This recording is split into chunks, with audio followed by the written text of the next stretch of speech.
Assalamualaikum warahmatullahi wabarakatuh. Mga kapatid sa Islam, papaano nga ba tayo nagpapasalamat sa dakilang Allah subhanahu wa ta'ala?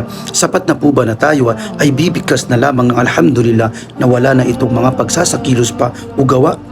Nang may bahay na si Aisha radhiyallahu anha nang kanyang makita ang Nabi Muhammad sallallahu alaihi wasallam na ito ay nagdasal sa gabi ng napakahaba at kanyang nakita ang paa ng Nabi Muhammad sallallahu alaihi wasallam na ito ay nabitak at tumugo.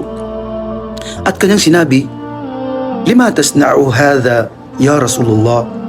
Wa qad ghafara Allahu laka ma taqaddama min dhanbika wa ma ta'akhkhar."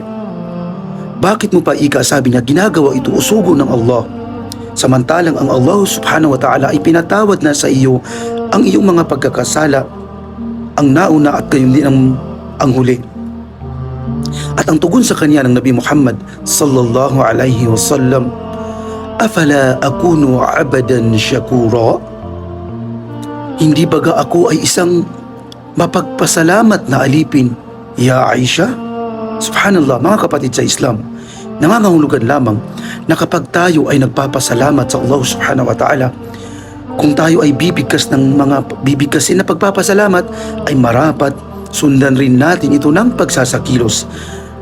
Wala po sa isa ang pagpapasalamat kung hindi tayo nagdarasal ang tunay na